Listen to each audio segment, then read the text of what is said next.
చచ్చిపోవాలని అనుకుంటున్నాడు. ఆ చచ్చిపోవాలన్న ఆలోచన అతనికి ఎందుకు వచ్చింది? ఒక అహితోపేలు సూసైడ్ చేసుకోవాలని, ఉరి వేసుకోవాలన్న ఆలోచన అతనికి ఎందుకు వచ్చింది?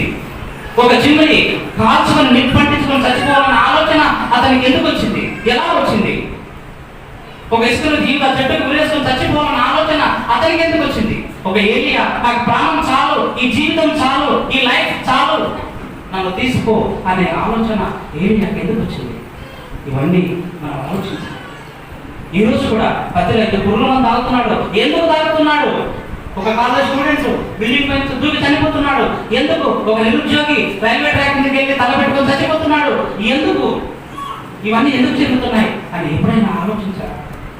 మన తమ్ముళ్ళే కావచ్చు, మన చెల్లెళ్ళే కావచ్చు, రేపొద్దున ఈ పరిస్థితి ఇంకా మన ఇంటి పక్కన వాళ్ళకు రావచ్చు. చాలా జాగ్రత్తగా దేవుని మాటలు మనం వినాలి. ప్రభువైనటువంటి యేసుక్రీస్తు వారు చెప్పినటువంటి అద్భుతమైనటువంటి సూత్రం, అద్భుతమైనటువంటి నివారణ మార్గం ఆయన చెప్పాడు. చివరిలో చెప్పి చూపిస్తాను. ఇప్పుడు ఏలియా నా ప్రాణం తీసుకొని ప్రార్థన చేసి, ఇక నాలుగవదిగా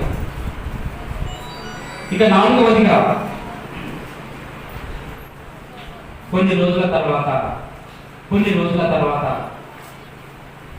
సుజనులకు కట్టుబడి, తన జాతి వారికి కట్టుబడి తండ్రి భార్యను ఇతని దగ్గర కాపురానికి పంపించకపోతే ఇతడు దేవుని చేత ఏర్పరచబడిన వాడే, దేవుడు ఎన్నుకోబడిన వాడే, దేవుడు ఎన్నుకున్నటువంటి ఒక బలవంతుడు, వీరుడు, యోధుడు. వెరీ గుడ్ తమ్ముడు. ఎవరైనా సంసోను. ఇక నా భార్య నన్ను విడిచి తన స్వజనులను నమ్ముకొని తన జాతి వారిని మేలు చేయడానికి వెళ్ళిపోయింది. అలా డిప్రెషన్ గురయ్యాడు. అలా వెళ్ళి ఒక ఆమె దగ్గరకు ఆశ్రయాన్ని కోరి వెళ్ళాడు. వెళ్ళిన తర్వాత ఆమె అంటుంది, అయ్యా నువ్వు ఇంత బలవంతుడుగా పుట్టడానికి, ఇంత బలాఢ్యుడుగా పుట్టడానికి సీక్రెట్ ఏంటో నాకు చెప్పవా అని అడుగుతుంది. సఫారీ మర్యాదలన్నీ చేసింది, రోజుకో వంట చేసి పెడుతుంది, కావాల్సిన అన్ని అరేంజ్మెంట్స్ తక్కువ కాకుండా చూసుకొని రోజు ఒక విధంగా టార్చర్ పెడతా ఉంది, వేధిస్తా ఉంది. ఈయన చెప్పట్లే. దేవుని యొక్క సీక్రెట్ దానికి ఆమెకు చెప్పడం లేదు. అయితే ఆమె ప్రతిరోజు ఏమండి సంసోను ఆ బలం మేలుకున్నటువంటి రహస్యం నేను వినాలనుకుంది. ఎందుకు వినాలనుకుంటుంది? Very good brother. వారి జాతి వారికి చెప్పాలి, వారి అధికారులకు చెప్పాలి, ఫిలిస్తీన్లకు చెప్పాలి, చెప్పి ఇతన్ని చంపించాలి అన్న ప్రేమించినట్టు నటించి యాక్ట్ చేస్తూ ఏమండి అయ్యా నేను ఎంతో ప్రేమిస్తున్నాను కదా, నువ్వంటే నాకు చాలా అభిమానము, గౌరవము, చచ్చంత ప్రేమ అని మాటలు చెప్పి ఏమంటే ఒకరోజు ఆ బాధ తట్టుకోలేక నన్ను తాళ్ళతో కట్టేస్తే నా బలం పోతుందని చెప్పి, కొత్త తాళ తెచ్చి నన్ను బంధిస్తే నా బలం పోతుందని చెప్పి అలా చేసింది. వాటిని కూడా తెంపేసింది. తర్వాత 7 నిరవధి చువ్వల ద్వారా నన్ను బంధిస్తే కూడా నా బలం పోతుంది అలా చేసింది. అలా కూడా అతని బలం బయటపడలేదు, సీక్రెట్ ఓపెన్ కాలేదు. ఇక ఆమె మాటికి నువ్వు నన్ను ఎందుకు మోసగిస్తున్నావు, నువ్వు నన్ను ఎందుకు ఇబ్బంది పెడుతున్నావు, ప్రేమ ఉన్నట్టు నటిస్తున్నావు, కానీ నీదంతా మోసం, నీదంతా బూడకం, నేనంటే నీకు మర్యాద లేదు, నేనంటే గౌరవం లేదు, ఇక్కడి నుంచి వెళ్ళిపోవాలి, త్రోసి వేయడానికి సిద్ధపడిందండి. ఆమె సిద్ధపడిన తర్వాత అలాంటి పరిస్థితుల్లో ఈ భక్తుడు, ఈ బలాఢ్యుడు 1000 మందిని ఒక ఎముకతో చంపేసినటువంటి వీరుడు అంటే ఆయన. 1000 మందిని ఖడ్గం లేకుండా, ఆయుధం లేకుండా, ఈట లేకుండా ఒక ఎముకతో 1000 మందిని చంపగల బలాఢ్యుడు ఇప్పుడు ఒక స్త్రీని చంపలేకపోతుంది.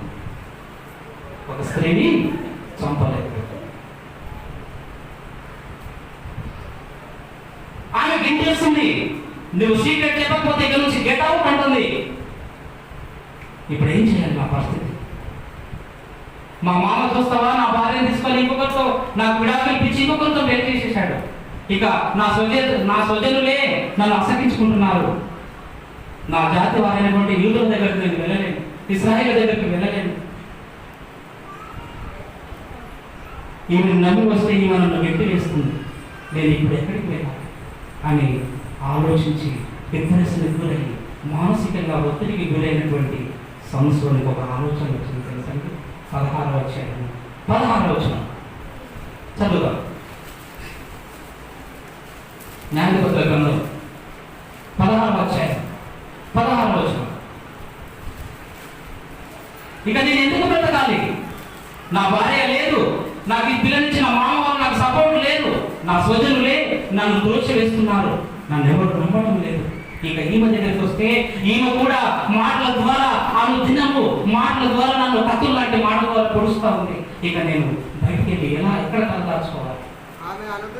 ఆమె అనుదినము మాటల చేత తనను బాధ పెట్టి తొందర పెట్టుచున్నందున ప్రాణము విసిగి చావగోరేను అన్న మాటను దేవుడు అక్కడ రాయించాడు. ప్రాణము విసిగి అనుదినము ఆమె బాధ పెట్టుచున్నందున, అనుదినము ఆమె తొందర పెట్టుచున్నందున ఏమండి బాధపడి ప్రాణము విసుకున్నాడంటండి. ఈ లైఫ్, ఈ ప్రాణం ఉండేందుకు లేకుండేందుకు చచ్చిపోవడమే మేలు. ప్రాణం విసిగి అక్కడ ఉన్నమాట చావా గోరెను, చావా గోరెను. నేను చచ్చిపోవాలనుకుంటున్నాను, నాకు చచ్చిపోవాలనిపిస్తుంది. ఏమండి ఎంతో మంది అంటారు కదండి, ఇంట్లో బాధలు భరించలేక ఈ బాధలు భరించడానికన్నా ఒకేసారి చచ్చిపోవడం వేలని ఎంతమంది అన్నారు. అంతే కదా ఒక మాట మనందరూ అన్నోళ్ళమే కదా.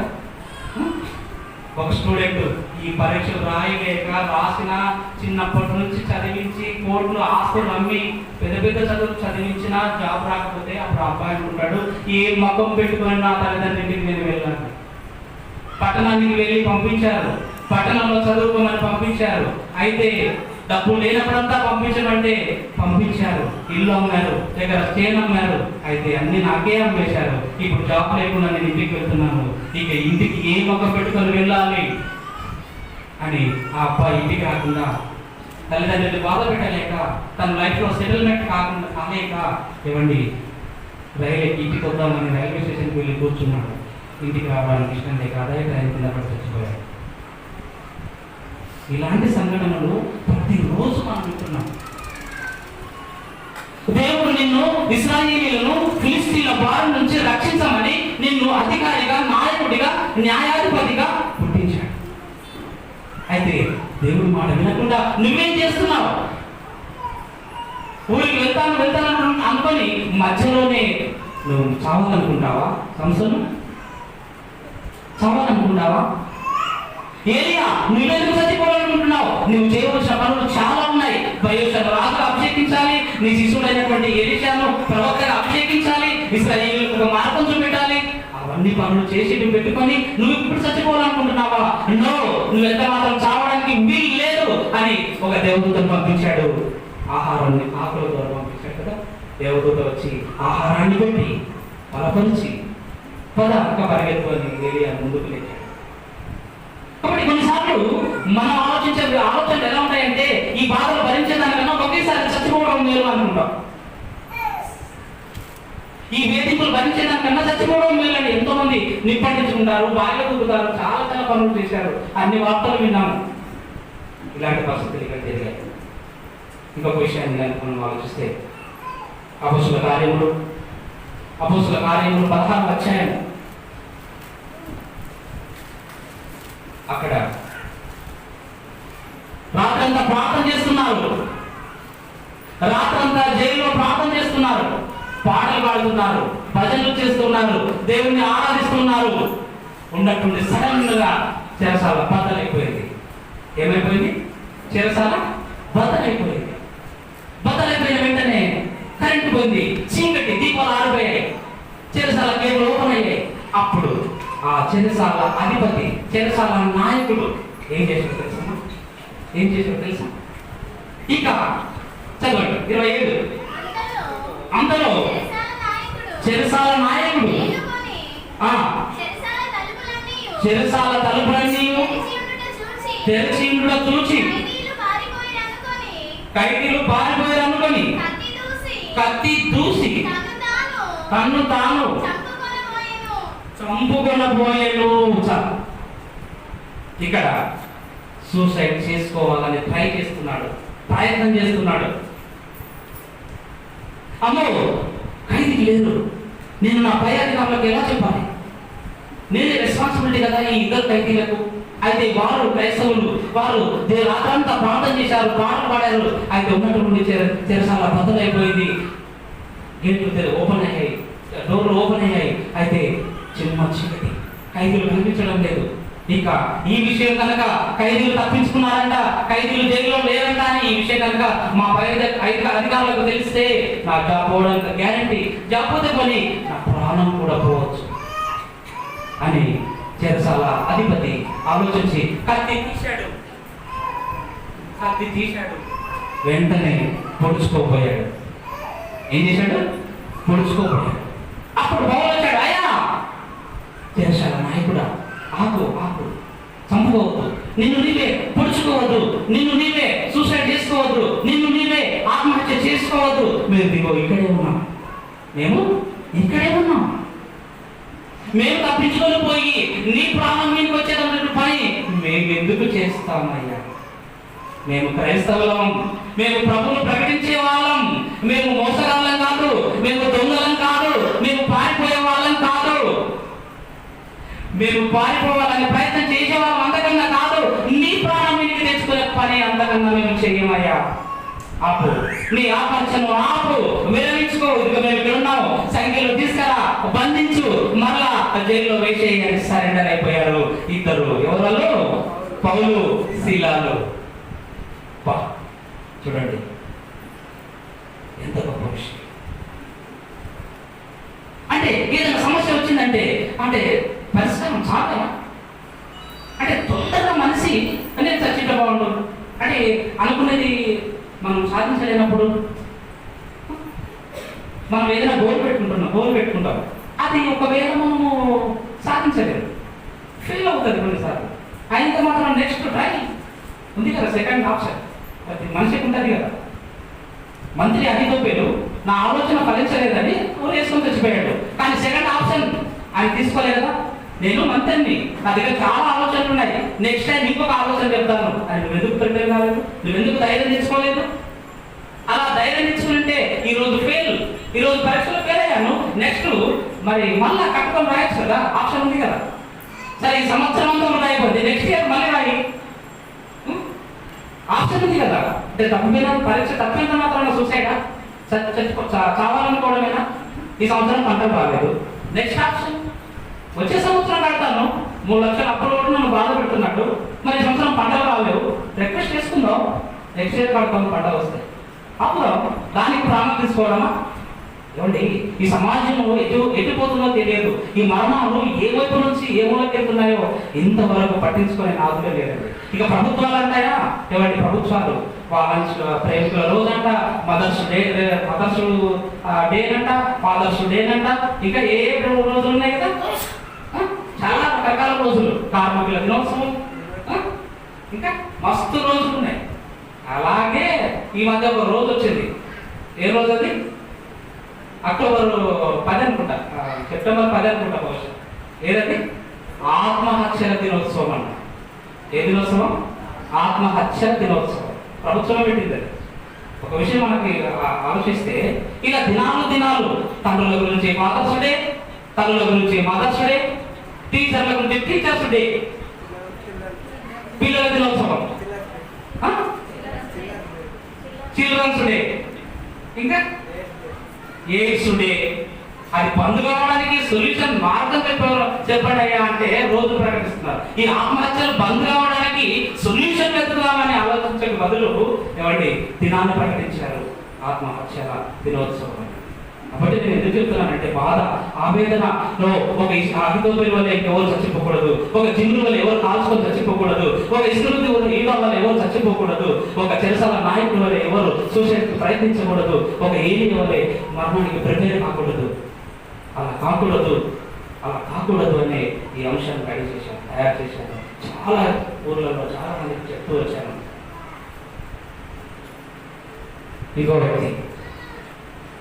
ఇంకో వ్యక్తి దూరంగా నిలబడి చెట్టు కింద కూర్చున్నాడు. కూర్చొని ఇక నన్ను చంపేయి దేవా అని రెడీ అయి కూర్చున్నాడు. యోనా గ్రంథం 4వ అధ్యాయం 3వ వచనం. ఏదైనా అనుకున్నది తీరకపోతే, మన ఆలోచనకు వ్యతిరేకంగా ఏదైనా జరిగితే ఇక నేను ఎందుకు బ్రతకాలి?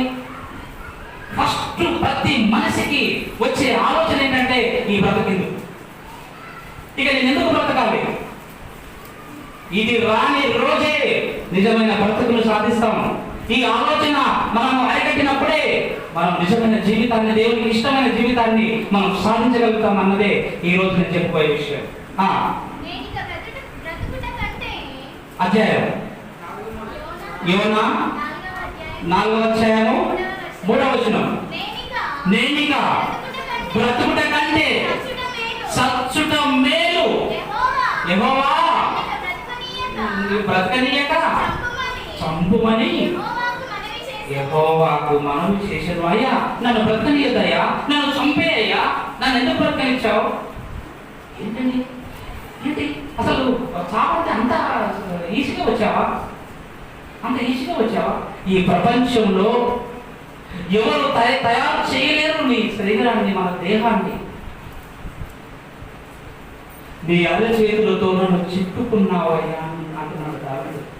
దేవాది దేవుడు నేల వంటితో నన్ను నిర్మించి తన యొక్క జీవాత్మను ఊదక, నరుడు జీవాత్మ ఆయను అంత కష్టపడి ఎముకలతోనూ నరములతోనూ ఈ యొక్క దేహాన్ని, ప్రాణాన్ని ఆయన భూమిపైకి పంపిస్తే, ఏమండి దేవా నాకు ఒక శరీరం అమర్చితివి, నీ చిత్తము నెరవేర్చడం ఇదిగో నేను వచ్చి తిని అని భక్తుడంటే యేసుప్రభు గారు కూడా అన్న కదా. ఇక్కడికి వచ్చిన తర్వాత నేను వచ్చింది చావడానికి అని మనిషి ప్రిపేర్ అయ్యాడండి. ఇక 8వ వచనం యోనా 4:8. మరియు ఎండకాయగా దేవుడు వేడి మీద తూర్పు గాలిని రప్పించెను, యోనా తలకు ఎండ దెబ్బ తగులగా అతడు సొమ్మసిల్లి బ్రతుకుట కంటే చచ్చుట నాకు మేలనెను. తనకు అనుకూలంగా అవతల సైడ్ నుంచి ఆన్సర్ రాకపోతే చావడమేనా? తను అనుకున్నది జరగకపోతే చచ్చుట మేలు అనుకోవడమేనా? ఎంత విచారం! ఇలా చెప్పుకుంటూ పోతే బైబిల్లో నుండి చాలా మంది ఈ ప్రాణం ఎందుకు, ఈ బ్రతకు ఎందుకని సూసైడ్ చేసుకోవడానికి ప్రిపేర్ అయిన వాళ్ళు చాలా మంది ఉన్నారు. అలాంటి సూసైడ్ చేసుకున్న వాళ్ళు కూడా మనం చూసాం. ఇలాంటి సమస్యల్లో నుంచి బయటికి రావాలి, ఇలాంటి ఎందుకు అని నేను చివరిలో క్లోజింగ్ చేస్తాను. ఇప్పుడు కనుక మనం ఆలోచిస్తే ఇలా ఎంతో మంది చచ్చిపోవడానికి ప్రిపేర్ అయ్యారు, ప్రతినిత్యం మనం చూస్తూ వచ్చాము. అయితే ఒక భక్తుల గురించి నేను ఆలోచన చేస్తాను. కీర్తనల గ్రంథం 118వ అధ్యాయం.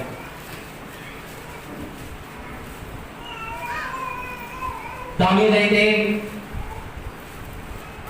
అహితోఫెలైతే ఆలోచన జరగలేదని సూసైడ్ చేసుకొని చచ్చిపోయాడు. జిమ్ములు అయితే పట్టణాన్ని తగలబెట్టుకొని చచ్చిపోయాడు. అహితోఫెలైతే చెట్టు ఊరేసుకొని చచ్చిపోయాడు. ఇలా ఎంతో మంది ఊరి వేసుకోవడానికి, సమస్యలు తట్టుకోలేక, బాధలు భరించలేక, వారి యొక్క తీరని కోరికలు మరి నెరవేరకపోగా, జీవితంలో ఒక గమ్యాన్ని చేరుకోలేక నిరాశపడి సూసైడ్ చేసుకొని చచ్చిపోయిన వారు చాలా మంది చూస్తున్నాం.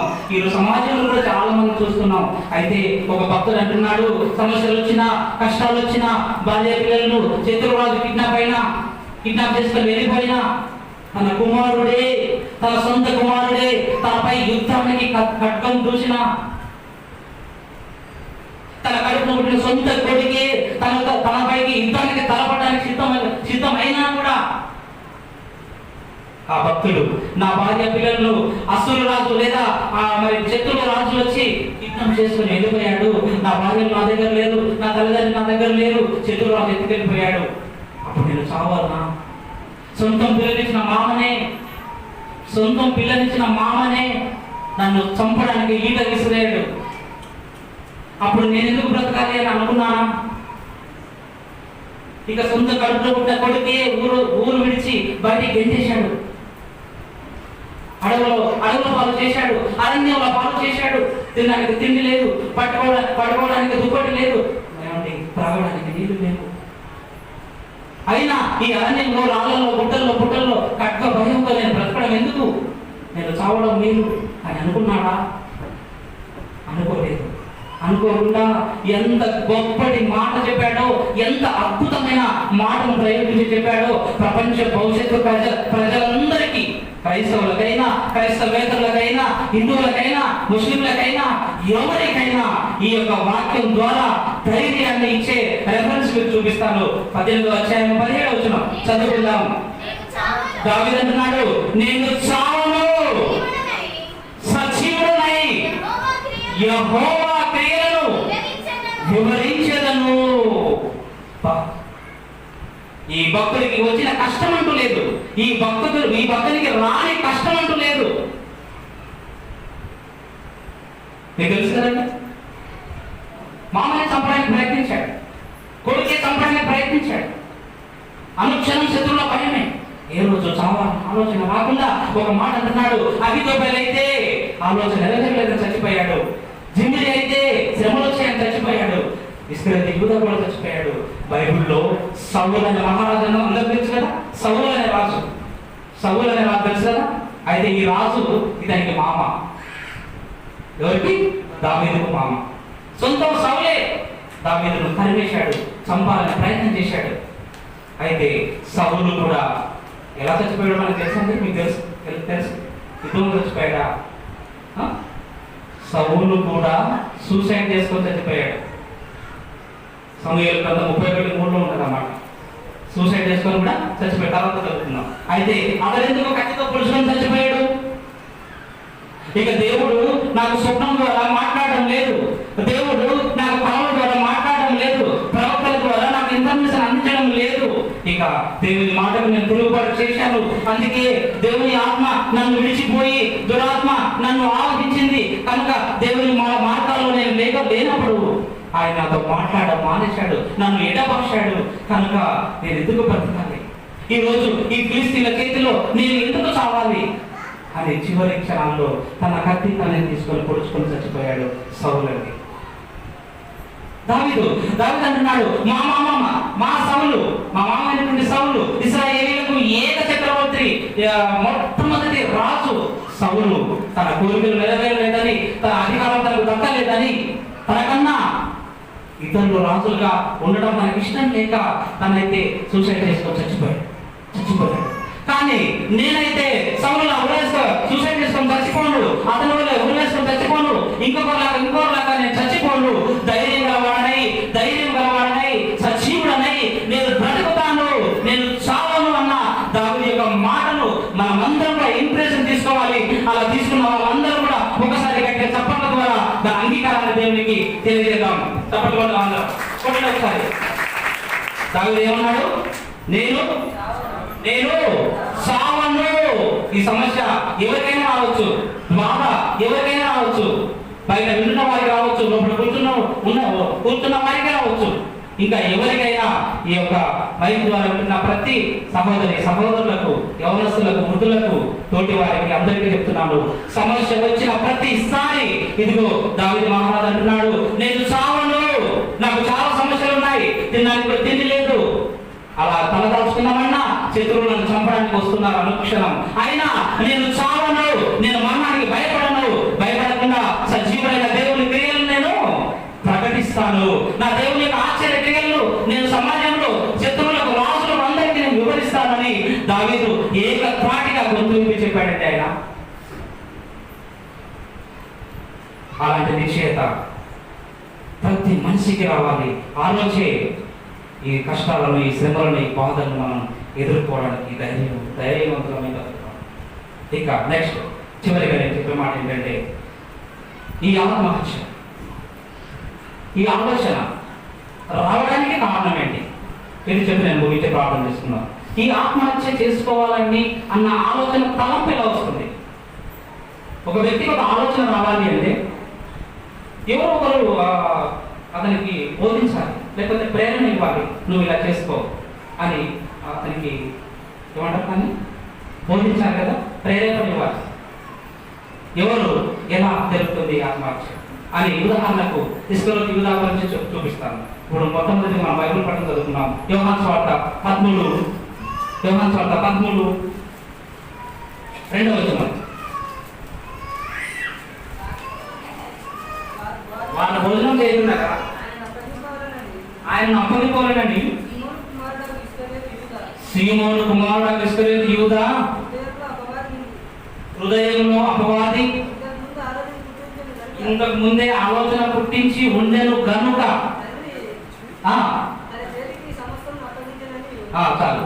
ఇక్కడ సీమోను ఇస్కరియోతు హృదయంలో సాతాను ప్రవేశించాను. అయితే ఈ పనులను చేయాలని, యేసుప్రభువును అప్పగించాలని అపవాది ఇంతకు ముందే ఆలోచన పుట్టించి ఉండెను గనుక అని మాట్లాడుతుంది. అంటే ఇస్కరియోతు యూదా హృదయంలో సాతాను ప్రవేశించిన తర్వాత అతను ఏమేం చేయాలి అన్న ఆలోచన పుట్టించేది ఎవరైనా రాయబడింది? అపవాది. అమ్మ ఎవరైనా రాయబడింది చెప్పాలి అందరూ. అపవాదే దేవుడా? అపవాది సాతాను వారి హృదయంలో ప్రవేశించి నీకు ఇంత డబ్బు వస్తుంది. ఎంత డబ్బు? 30 వెరీ గుడ్ 30 వెండి నాణ్యములు ఒక రోజులో, ఒక నిమిషంలో నువ్వు కనుక ఆయన ఎవరో చూపిస్తే 30 వెండి నాణ్యాలు. అంటే ఇప్పట్లో కనుక 3 లక్షలు ఒక నిమిషంలో సంపాదిస్తామంటే ఎవరైనా వెనకాడతారా? 3 లక్షలు ఒక రోజులో, ఒక నిమిషంలో సంపాదించవచ్చు అంటే ఏ పని చేయడానికైనా వెనకాడాలి ఈ రోజు మనుషులను చూస్తే. ఆ రోజు కూడా ఇస్కరియోతు యూదా హృదయంలో ఆలోచన పుట్టిస్తోంది. అరే 30 వెండి నాణాలు ఎప్పుడైనా చూసావా? నువ్వు ఎప్పుడైనా సంపాదించావా? ఆ 30 వెండి నాణాలతో నువ్వు సెటిల్ కావచ్చు హ్యాపీగా. నీకు నీ ఫ్యామిలీ దుబాయ్ వెళ్ళొచ్చు, ఫారెన్ వెళ్ళొచ్చు, ఎంజాయ్ చేయొచ్చు అని ఆలోచన పుట్టిస్తున్నాడు అపవాది. పుట్టించి పట్టిస్తానని మాట తీసుకున్నాడు. ఆ డబ్బును తీసుకున్నాడు, డబ్బు సంచి. తీరా పట్టించిన తర్వాత మరలా ఏమైనా ఆలోచన పుట్టిస్తుందో తెలుసా? ఏమన్నా, అరే నువ్వెంత నమ్మక ద్రోహివి అంటే పట్టించమని ఆలోచన పుట్టించేది అపవాదే. మరలా అతన్ని ఎవరిని బలహీనపరిచేది కూడా అపవాదే. ఈ అపవాది సాతాను ఎవరిని మృంగుదాన్ని గర్జించు సింహము వలె ఎవరిని మింగాలి? అంతబలి మింగాలనా? ఇస్కరియోతు యూదాని మింగాలనా? జిమ్రీని మింగాలనా? ఇకపోతే ఇక్కడ మన బ్రదర్స్ యోసేపుని మింగాలనా? దానవుని మింగాలనా? ఇక ఎవరిని మోషేని మింగాలనా? సామెని మింగాలనా అని వెతుకుతూ తిరుగుతూ ఉన్నాడు. అలా తిరుగుతూ ఈ భూమి మీద ఉన్నప్పుడు అహితోబులు దొరికాడు, బలహీనుడు. రాని బ్రతికేందుకు అని బోధించాడు, ప్రేరేపించాడు. ఆ అపవాది పురేసుకుని చచ్చిపోయాడు. అలా తిరుగుతూ ఉన్నప్పుడు జైలు దొరికాడు, చంపేశాడు. తిరుగుతూ ఉన్నాడు, చంపుతూ తిరుగుతూ ఉన్నాడు అపవాది. అలా మోటివేషన్ చేసింది అపవాది ఇస్కరియోతు యూదాను ఉరికంపానికి ఎక్కించింది.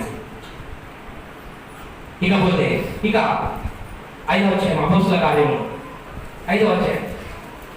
అపవాది ఆలోచన నిజంగా పుట్టిస్తుందా? మేము సావగలన్న ఆలోచన కూడా అదే కలిగిస్తుందా అన్నదానికి ఎవిడెన్స్ ఇస్తున్నాం అన్నమాట. ఆధారాలు మనం నేర్చుకోవాలి. ఒక సబ్జెక్ట్ నేర్చుకోవాలి, బైబిల్లో ఒక పాఠం నేర్చుకోవాలి. ఈ పాఠం నేర్చుకుంటే లైఫ్లో, భవిష్యత్తులో మనకు చాలా ఉపయోగపడుతుంది. ప్రతి మనిషికి మరణం వెంటాడక తప్పదు. ఆ మరణం 4 రకాలుగా వెంటాడుతుంది. నేను ఒక విషయం మాత్రం చెప్తున్నాను. ఆ ఒక విషయం మనం ఎదుర్కొనేటప్పుడు ఈ వాక్యాలన్నీ మనం గుర్తు రావాలంటే ప్రియులారా, ఈ 3 రెఫరెన్స్లు మీకు చెప్తాను. ఇవి బాగా మనం నెమరు వేసుకోవాలి. నాలో ఈ ఆలోచన కలిగించడానికి కారణం నేను కాదు, ఇస్కరియోతు యూదా చచ్చిపోవడానికి ఇస్కరియోతు యూదా కాదు, అపవాది అలా ఆలోచన పుట్టించి ఇందుడ చేతనే అతను సూసైడ్ చేసుకున్నాడు, ఉరేసుకొని చచ్చిపోయాడు. ఈ ప్రపంచంలో కూడా ఇంకా ఎవరైనా ఉరేసుకొని చచ్చిపోయారంటే, ఎవరైనా ఆత్మహత్య చేసుకొని చచ్చిపోయారంటే అది ఎవరు పుట్టించిన ఆలోచన చదువుకున్నాం? అపవాది పుట్టించిన ఆలోచన అని బైబిల్ చెప్తా ఉంది. ఇక అపోస్తలుల కార్యములు 5:3 అప్పుడు పేతురు అననీయ నీ భూమి నెలలో కొంత దాచుకొని పరిశుద్ధాత్మను మోసపుచ్చుటకు సాతాను ఎందుకు నీ హృదయమును ప్రేరేపించెను అన్న మాటను అక్కడ దేవుడు రాయించాడండి. క్లియర్గా ఉంది.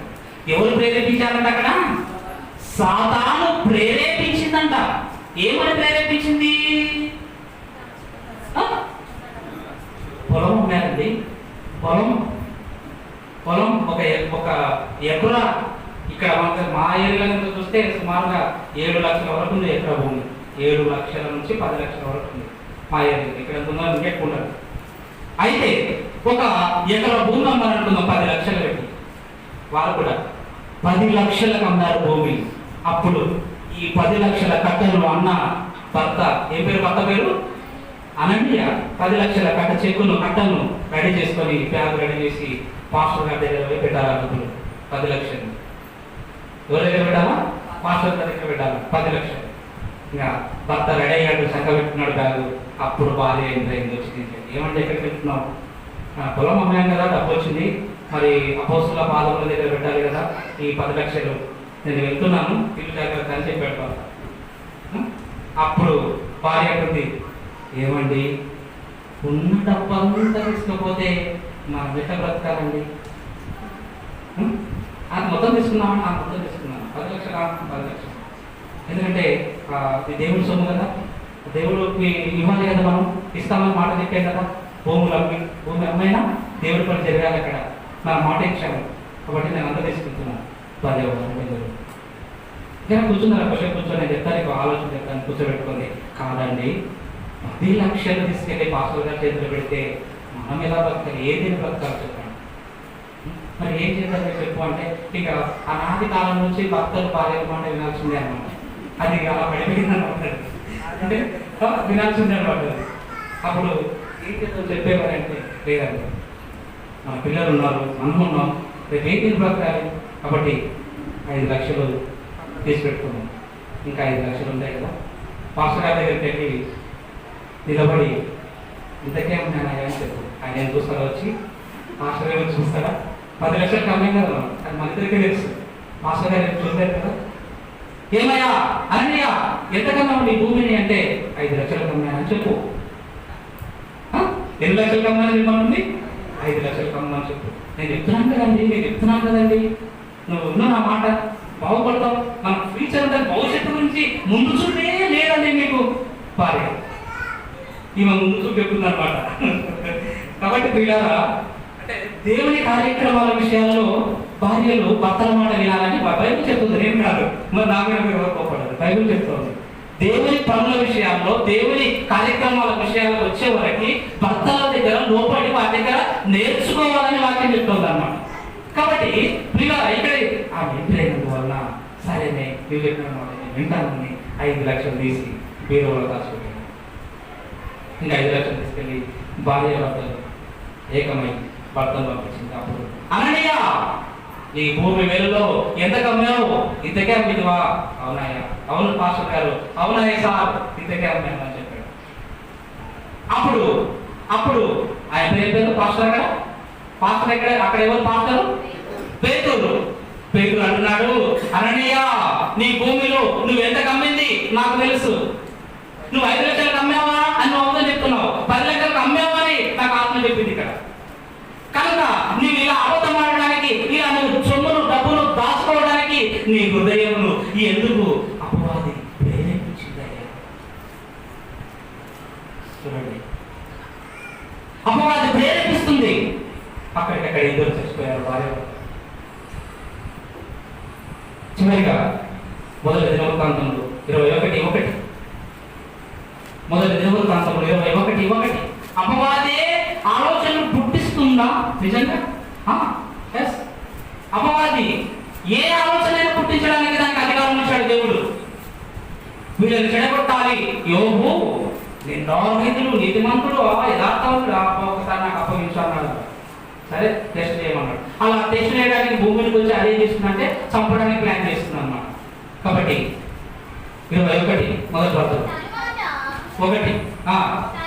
తర్వాత సాతాను, బాగా వినాలి, అపవాది సాతాను మనుషుల హృదయాలలో చెడ్డ పనులు చేయడానికి, చెడు కార్యాలు చేయడానికి, ఒకవేళ ఆ పనులు ఫలించకపోతే, ఫెయిల్ అయితే చచ్చిపోమని కూడా ఆజ్ఞాపిస్తుందా, ప్రేరేపిస్తుందా అనడానికి నేను ఎవిడెన్స్ సాక్ష్యాలు చూపిస్తున్నాను, ఆధారాలు చూపిస్తున్నాను అన్నమాట. సాతాను ఇశ్రాయేలీయులకు విరోధముగా ఇశ్రాయేలీయులను లెక్కించుటకు దావీదును ప్రేరేపింపగా. చాలు. దావీదును ప్రేరేపించింది దేవుడా అపవాదే?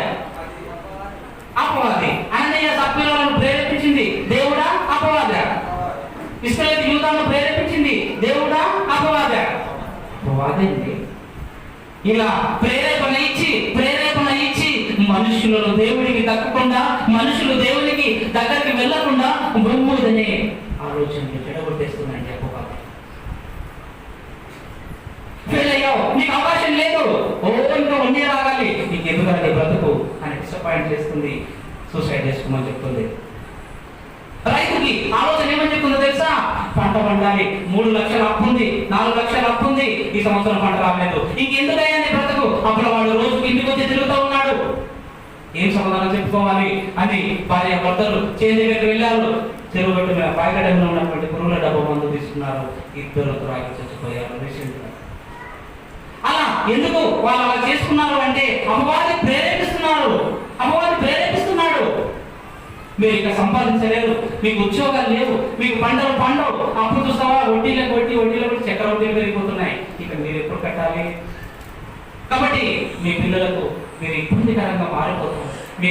మీ పిల్లల భవిష్యత్తు మీరు చూసుకోలేకపోతున్నారు. ఏమండి, మన పిల్లలు మన కళ్ళ ముందే ఇలా అనాథలు అయిపోతారు కదా, వాళ్ళు దిక్కులేని వారు అయిపోతారు కదా, వారి బాబు మనం చూడలేవు కనుక మనమే ముందు వెళ్ళిపోదామని తల్లిదండ్రులు మాట్లాడుతున్నారు. బయటకు వెళ్ళారు, పుల్లంతా చచ్చిపోయారు. అలా వాళ్ళని ప్రేరేపించింది ఎవరండి? ఇప్పుడు అపవాది.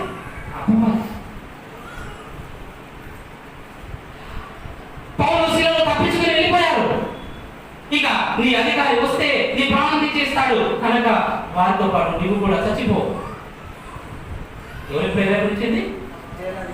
చెరసాల అధికారికి. పౌలు శిలలు లేరు, నీకు అప్పగిపడిన ఖైదీలు నీ వశంలో లేరు కనుక ఇక నీ అధికారి, నీ యొక్క పై అధికారులు వచ్చి నిన్ను చంపేస్తారు, లేకపోతే ఉరేసి చంపేస్తారు, లేకపోతే నీ ప్రాణం శిక్ష వేస్తారు కనుక నీకు కూడా చచ్చిపో అని ప్రేరేపణ కలిగించింది ఒక అపవాది చెరసాల నాయకుడి. రాని రాజులు 24 గంటల్లో 24 hours లో నిన్ను చంపమని రాని ఆజ్ఞ కనుక ఏరియా నీ బ్రతికెందుకు? రాజు చేతిలో చచ్చిపోతావా, రాని చేతిలో చచ్చిపోతావా, వారి చేతిలో చచ్చిపోదానికంటే నువ్వు కూడా చచ్చిపో అన్న ఆలోచన పుట్టించింది అపవాది. ఇలా భూమి మీద జరుగుతున్నటువంటి ప్రతి మరణం వెనుక, ప్రతి ఆత్మహత్య మరణం వెనుక ఒక ఆలోచన పుట్టించింది ఎవరంటే చెప్పండి చూద్దాం, అపవాది. ఈ రోజు నేడు రేపైన భవిష్యత్తులో ఇంకా ఒక ఆత్మహత్య వార్త మనం వినగానే ఇది ఎవరి వల్ల జరిగిందని అర్థం చేసుకోవాలి, అపవాది వల్ల జరిగింది అని అర్థం చేసుకోవాలి.